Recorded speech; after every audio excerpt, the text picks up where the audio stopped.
وہ سب کہیں گے سبحان آپ کی ذات پاک ہے۔ ہمارے لیے اس بات کی کوئی گنجائش نہیں بنتی کہ ہم آپ کے علاوہ کسی کی عبادت کریں، لیکن دنیا کے ساز و سامان نے، عیش و آرام نے، راحت نے ان کو اور ان کے باپ داداؤں کو اس میں ایسا یہ مصروف ہو گئے کہ ان لوگوں نے آپ کی یاد کو بھلا دیا، اور یہ بالکل نکلے ہوئے قوم فقط کذبوا۔ اللہ فرمائیں گے بس لو سن لو جی، لو سن لو، انہوں نے تو تمہاری بات کی تکذیب کر دی، تمہاری بات کو جھٹلا دیا۔ تم تو یہ کہتے تھے کہ انہوں نے ہمیں عبادت کے لیے کہا تھا، اب لو تمہارے معبودان خود کہہ رہے ہیں کہ ہم نے ایسی کوئی بات نہیں کی۔ تم جس بات کو کہتے تھے اسے یہ لوگ جھٹلا رہے ہیں۔ فما تستطيعون صرفا ولا نصرا۔ اب جو ہے کوئی تم لوگوں کو یہاں پر اس عذاب سے ہٹانے والا بھی نہیں ہے، اور نہ کوئی تمہاری مدد کی جائے گی۔ وَمَن يَظْلِم مِّنكُمْ نُذِقْهُ عَذَابًا كَبِيرًا۔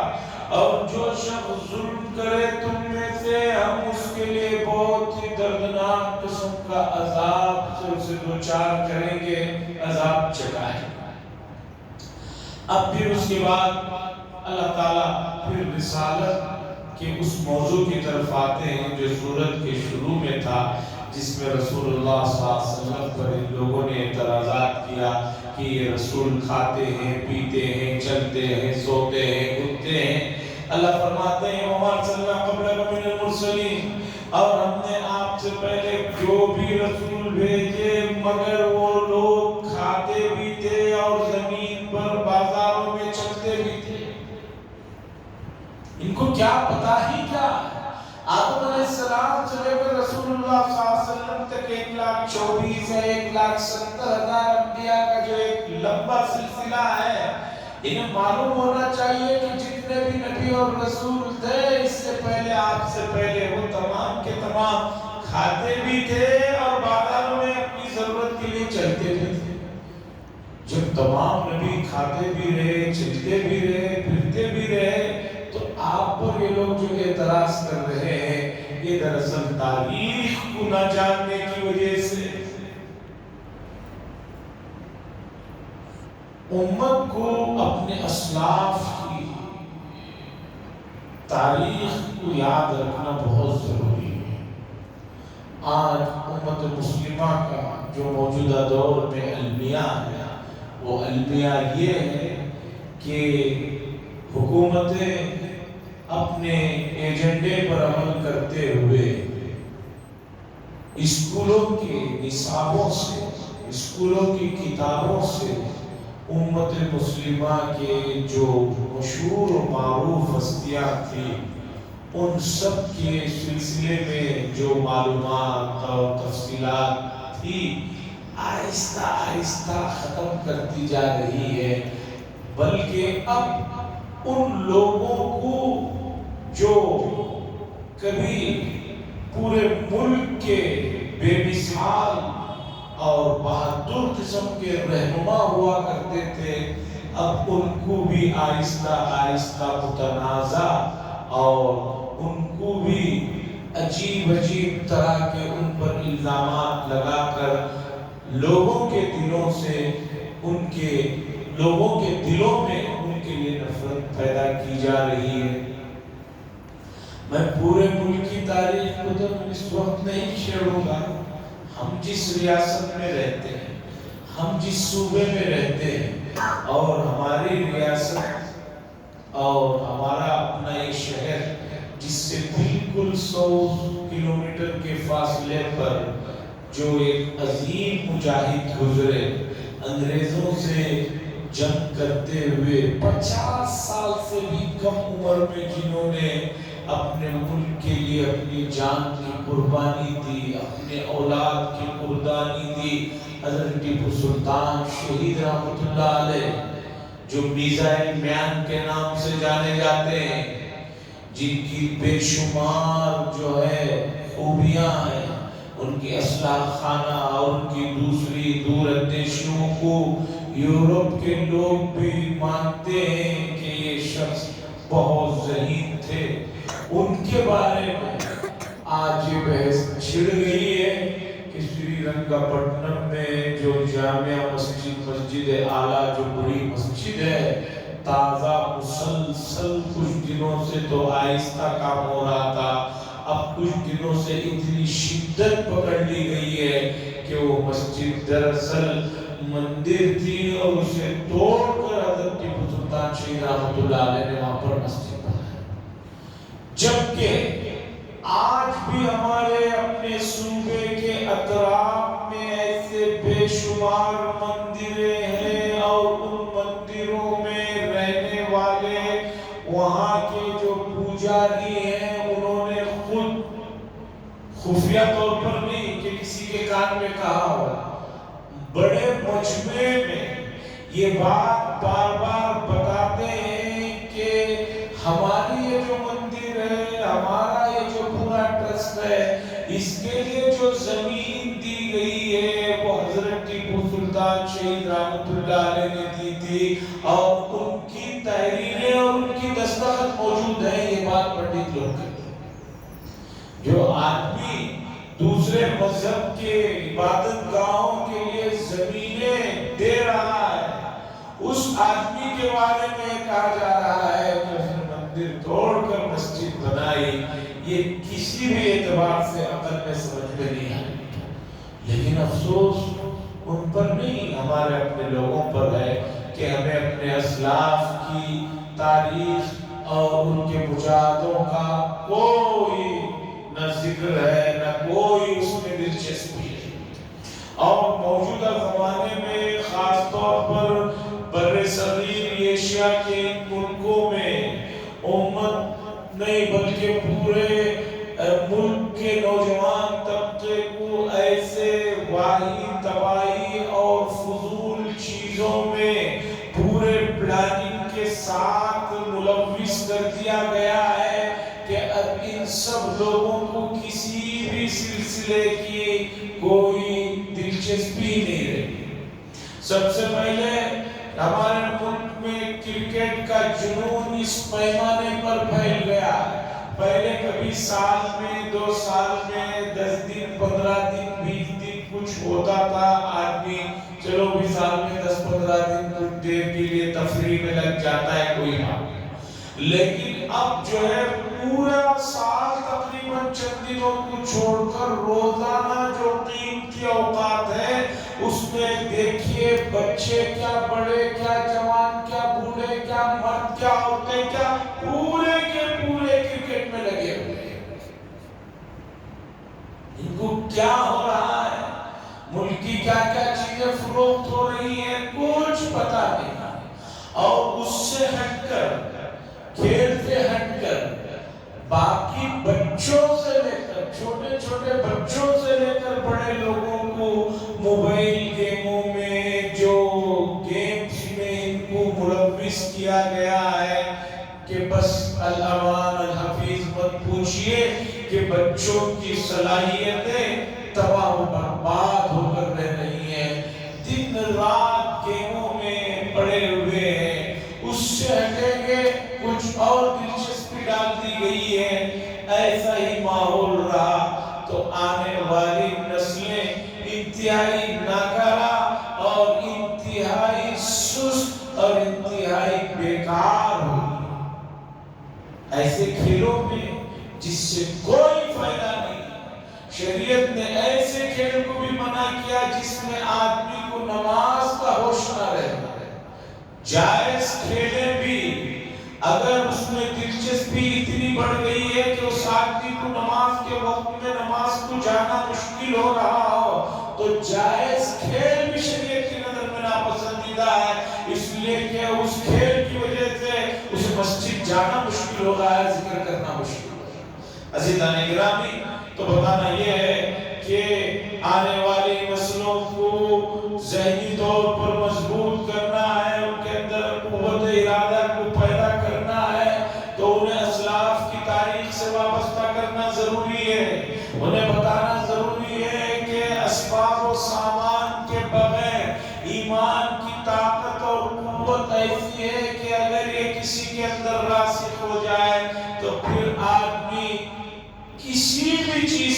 ڈرتی ہے، لیکن ایمان کی طاقت اگر نہیں ہے تو پھر آدمی کے اندر جو ہے اسباب پر بھروسہ آ جائے گا اور پھر وہ بہت زیادہ ڈرنے لگے گا۔ یہ بات تو طے ہے کہ موت مقدر چیز ہے، جب آنی ہے تب آ کر رہے۔ سلطان ٹیپو شہید کے وہ جملے جو مشہور تھے آج ان کو متنازع بنا کر رکھ دیا گیا ہے۔ اللہ فرماتے ہیں وَمَا أَرْسَلْنَا قَبْلَكَ، ان مشرکین کا مسئلہ یہ ہے کہ انہیں معلوم ہی نہیں، جتنے بھی انبیاء اور رسول اس سے پہلے آئے ہیں وہ سب کے سب کھاتے بھی تھے، بازاروں میں چلتے بھی تھے۔ وَجَعَلْنَا بَعْضَكُمْ لِبَعْضٍ فِتْنَةً، اللہ فرماتے ہیں اور ہم نے بنایا تم میں سے بعض کو بعض کے لیے آزمائش کا ذریعہ۔ اللہ فرما رہے ہیں مومنین سے، یہ لوگ جو تمہیں تکلیف دے رہے ہیں، تمہیں ستا رہے ہیں، تمہیں جو ہے غصہ دلا رہے ہیں، یہ آزمائش ہے۔ اتصبرون، کیا تم صبر کرو گے؟ اپنے ایمان پر صبر کرو گے یا ایمان سے ہاتھ دھو بیٹھو گے؟ اس کے بعد اللہ نے فرمایا وَكَانَ رَبُّكَ بَصِيرًا، اور آپ کا پروردگار ہر چیز دیکھ رہا ہے، اس لیے گھبرانے کی بات نہیں۔ ابھی تازہ تحقیق آئی ہے، جو لڑکیاں مرتد ہو رہی ہیں، غیروں سے جو شادیاں کر رہی ہیں، اس کی اصل وجہ کیا ہے؟ اس کا ریزن آیا ہے کہ جگہ جگہ عورتوں کی سنگا کے نام سے چلائی جاتی ہے، اور اس میں یہ کہا جاتا ہے کہ بھی اس میں 5 سے 10 ہزار روپے صرف عورتوں کو بطور قرض کم سود پر دیا جاتا ہے۔ اب مرد آپ جا بھی نہیں سکتے اس لیے کہ وہ عورتیں ہی لے سکتے، تو عورتوں کو عورتیں لے جا کر ان سنگوں میں ملوث کرتے ہیں۔ اب 5,000 10,000 روپے لے لیتے ہیں، 2-4 ہفتے اسی میں سے باندھ دیتے ہیں، اور اس کے بعد جب باندھنے کے لیے پیسے نہیں رہتے، فضول چیزوں میں کپڑوں میں خرچ ہو جاتے ہیں۔ اب جب نہیں رہتے باندھنے کے لیے تو اب وہ لوگ آ کر ڈراتے ہیں، دھمکاتے ہیں، کہتے ہیں کہ بھئی اب کوئی راستہ نہیں ہے، تمہیں یا تو پیسے لوٹانا ہے یا نہیں تو ہم جیسے کہیں اسے سننا ہے۔ ایسا ماحول جب بنتا ہے تو پھر ان کے لیے اس کے علاوہ کوئی اور راستہ نہیں ہوتا۔ اس لیے شریعت نے فضول خرچی سے، شریعت نے اپنے حد سے آگے بڑھ کر پیروں پہ نکالنے سے منع کیا، اور یہ تمام چیزیں اسلاف کی تاریخ میں ہمیں ملتی ہیں۔ اللہ فرماتے ہیں وَكَانَ رَبُّكَ بَصِيرًا، تمہارے لیے آزمائش ہے۔ صحابہ سے اللہ خطاب فرما رہے ہیں یہ لوگ جو تمہیں تکلیف دے رہے ہیں، اس میں تمہارے لیے آزمائش ہے۔ اتصبرون، کیا تم صبر کرو گے، یعنی اپنے ایمان پر ثابت قدم رہو گے یا اس سے نکل جاؤ گے؟ اور اللہ نے آخر میں تسلی دی وَكَانَ رَبُّكَ قَدِيرًا، اور آپ کا پروردگار تمام چیزوں کو دیکھ رہا ہے۔ یعنی ایسا نہیں ہے کہ انہیں علم نہیں ہے، سب علم ہے، انشاءاللہ اس کا بدلہ ملے گا۔ اللہ کا دعا فرمائے اللہ ان مضامین کو سمجھنے کی اور اس کے تقاضوں پر عمل کرنے کی توفیق نصیب فرمائے۔ پھر ایک مرتبہ آپ سے گزارش ہے، آج بعد نماز مغرب جو حجاج کرام کے سلسلے کی بیٹھک ہے اس میں شرکت فرمائیں۔ یہ نہ سوچیں کہ میں تو حج کو جا چکا ہوں، نہیں، آپ حج کو گئے ہیں تب بھی کون مومن ایسا ہے جو دوبارہ جانا نہیں چاہتا؟ آپ عمرہ کر چکے تب بھی کون مومن ایسا ہے جو نہیں جانا چاہتا؟ تو ایسی مجلسوں میں شرکت کے 2 بڑے فائدے ہیں۔ ایک فائدہ ترغیب ہوتی ہے، جب آدمی حج سے متعلق، کعبے سے متعلق سنتا ہے، دل کرتا ہے کہ میں پھر جاؤں، یا نہیں گیا ہے تو جانے کے لیے خواہش بڑھتی ہے۔ اور دوسری بات، آدمی کو پتہ چلتا ہے کہ جو میں نے حج کیا تھا اس میں کہاں کہاں مجھ سے کب کیا کیا بھول چوک ہوئی ہے، آگے مجھے جو ہے کس طرح اس مسئلے کو قابو پانا ہے۔ دیکھیے دنیا، ترقی یافتہ دنیا کا یہ اصول ہے کہ وہ اپنی غلطیوں کو مانتے ہیں اور اس کا ازالہ کرتے ہیں، اور امت کا یہ حال ہے کہ امت کے پاس نیو ورژن ہی نہیں ہے. وہ جس ورژن میں جس نظریے سے کوئی چیز کو دیکھ دیا اب وہ چاہتا ہے کہ سب کو اسی طرح دکھائے. لیکن ترقی یافتہ لوگوں کا یہ اصول ہے کہ وہ ہر آئے دن جو ہے کچھ سیکھتے ہیں اور ایک نئے ویژن میں جاتے ہیں جس کی وجہ سے لوگ ان کی ہر چیز کو محبت کی چاہت کی وجہ سے دیکھتے ہیں. اور جن لوگوں کو اپنی کسی بھی چیز میں کمی کا اعتراف کرنے میں جھجک ہوتی ہے وہی چیزیں دوسروں کو بھی دکھانا چاہتے ہیں ایسے لوگ کبھی ترقی نہیں کر سکتے. اور ہمیں آگے بڑھنا ہے تو یہ ویژن کو اس نظریے کو اس سوچ کو بدلنے کی ضرورت ہے. ہم انسان ہیں کمی بیشی تو یقینی ہے فرشتے تو ہیں نہیں کہ کوئی کمی نہ ہو. تو اس نظریے اور اس سوچ کے ساتھ ایسے مجلسوں میں شرکت کریں انشاءاللہ العزیز بہت فائدہ ہوگا. وما علینا الا البلاغ. الحمدللہ شکریہ اللہ صلی اللہ علیہ سیدنا شفیعنا نبینا حبیبنا مولانا محمد وآلہ وسلم. ربنا آتنا فی الدنیا حسنة وفی الآخرة حسنة وقنا عذاب النار. صلی اللہ تعالی وسلم علی خیر خلقہ محمد وعلی آلہ وصحبہ اجمعین والحمدللہ.